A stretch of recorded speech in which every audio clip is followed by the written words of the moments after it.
We're waking up today in Matsumoto on the 5th day of our summer break bike trip, and it's a rest day. We're taking a break from cycling to enjoy some Matsumoto highlights.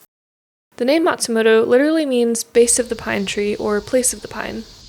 It's a city of almost 250,000 people in Nagano Prefecture, and often seen as a hotspot for hikers seeking a gateway to the North Alps.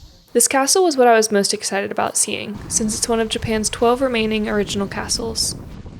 The black painted wooden keep dates from 1595, and is what gives Matsumoto Castle its nickname, Karasujo, or Crow Castle. The brooding, somber color was designed to sow fear in the hearts of any approaching attacker. Unlike Gujo's castle from earlier in the trip, Matsumoto's is built on flat land, which meant it was a nice, relaxed walk from our guest house to its gates. We arrived shortly after they opened and didn't need to wait in line. However, by the time we were leaving, the sign at the entrance said to expect an hour-long wait. The castle itself takes around 50 minutes to tour. The moon viewing room was probably our favorite. We're having a nice little rest day in Matsumoto. We just saw the castle, and now we're walking to one of the wells, because Matsumoto is known for its water. Yeah.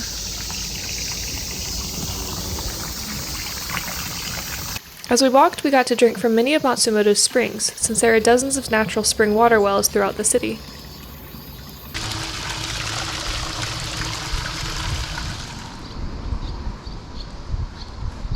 We got some coffee and headed to the bike shop Clamp to pick up a hand pump for any future flat tires. The shop was in a cool old converted kura, or storehouse.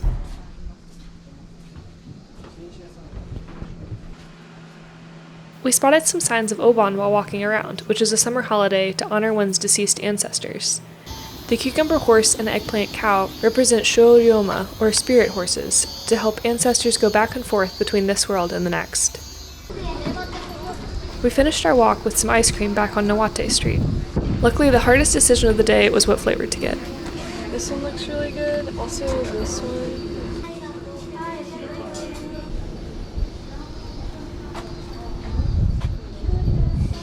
Okay, I ended up getting the dried persimmon, the hoshikaki, and Zeb got this really fancy salted honey. I don't remember the name. It's very tasty.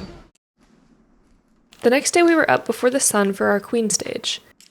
A queen stage in cycling is what you call the hardest day of a multi-day stage race like the Tour de France.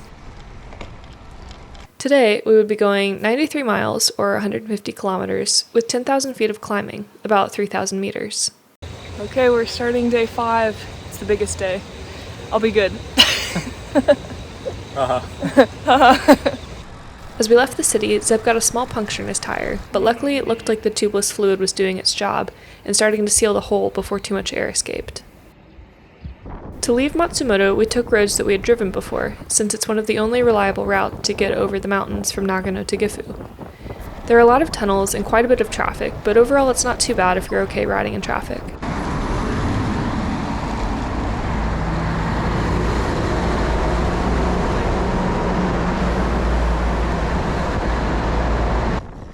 Originally, we had planned to take the Norikura Skyline, which is Japan's highest road, and it's closed to traffic but open to pedestrians and bikes.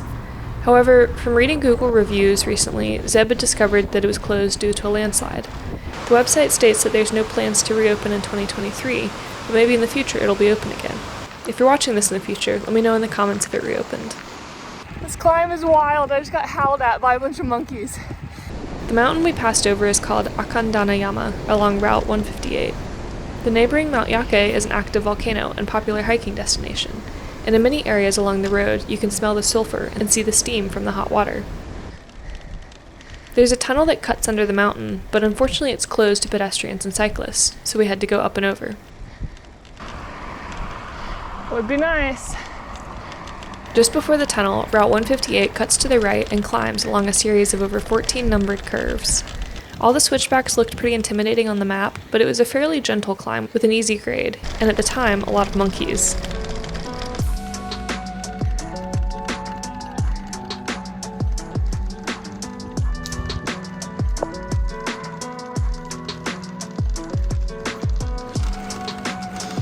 Kind of scary, but very cool. Wow!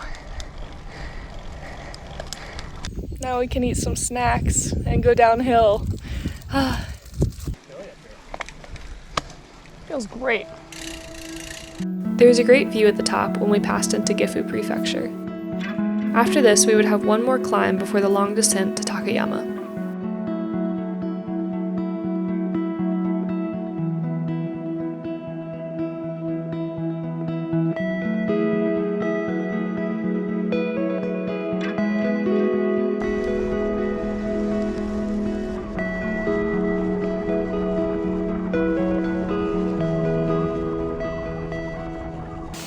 This is the second climb of the day, and it's a really pretty wooded area. And because most cars go through the tunnels, there's not very many cars on this road. It's really nice.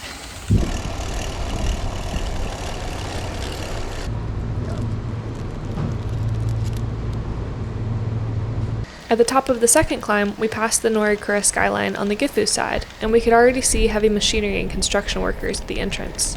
So it was probably good that we decided to take our detour.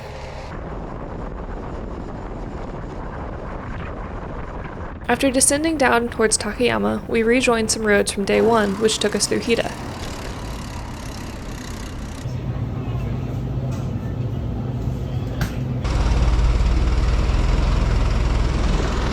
"25 miles to go.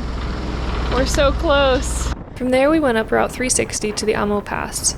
This stretch of the trip was the only poor weather we encountered along the whole week. It was pouring rain for our final 280-foot climb, but that was kind of a blessing in disguise since otherwise we would have been in the direct sun during the hottest part of the day.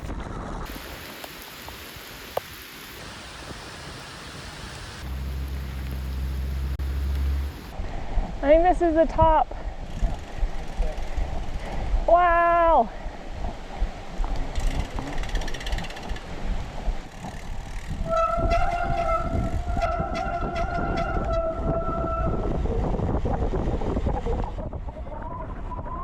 Maybe on a sunny day in the future we can see the view from here. We've ridden to Shirakawa-go before on previous trips, but this was our first time coming up and over from this side on Route 360. Even though it was the middle of August, by the time we reached the guest house, we were really excited about a hot shower. We made it! We stayed at the same guest house as last year, and luckily the owner let us check in early and get dry. After showering, we enjoyed the guest house's pantry, where all the snacks were only 150 yen. While flipping through this book featuring cafes, I actually found the one that we visited on the first day of our trip. Better time. There aren't too many restaurants open in Shirakawa-go after 3 p.m., but we decided on a local yakiniku place to try this region's famous Hida beef. We both found it to be worth the price, even though we're not big meat eaters usually.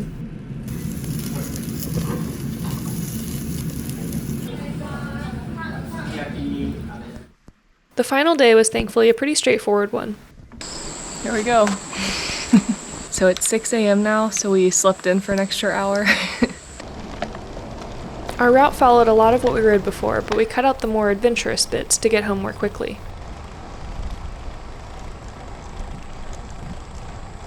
First, we started our morning with an early lap around the historic section of Shirakawa-go village.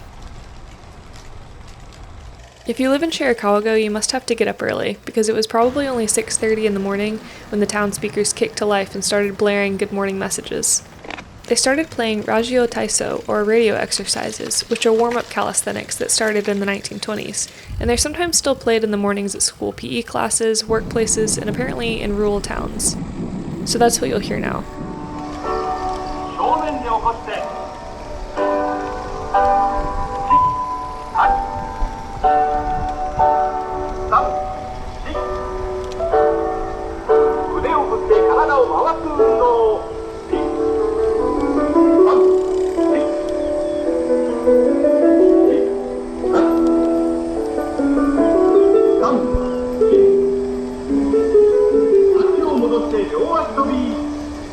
All warmed up, we were ready to get out of town and officially start our final day of riding.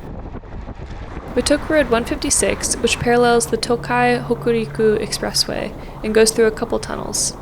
As we followed the Sho River Valley, we passed through Suganuma and Ainokura villages in Gokuyama, which are similar to Shirakawa-go with their Gasho-zukuri buildings.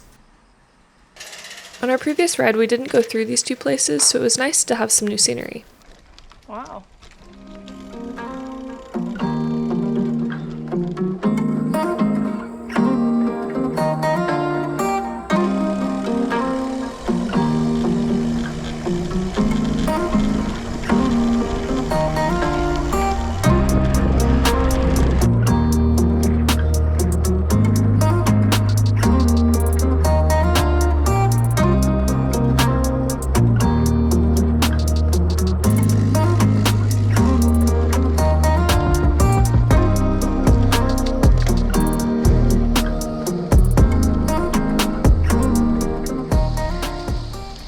Wow.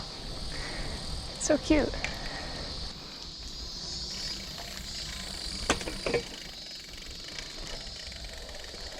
Climbing back into Toyama. Unfortunately, this time of year also comes with swarms of biting flies, which were much less pleasant, but kept us from staying too long in one place.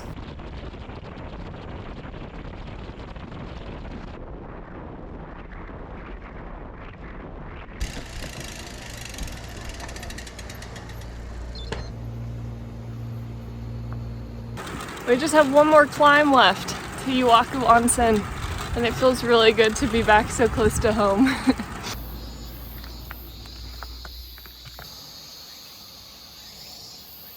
We climbed over the Torii Dam before descending down into Kanazawa and passing through Iwaku Onsen.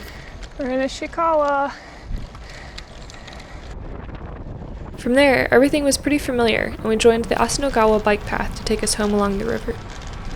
This was my biggest week of biking, and it was such a confidence boost to finish a trip that intimidated me. I have a lot of really nice memories from this bike trip. Thanks for watching!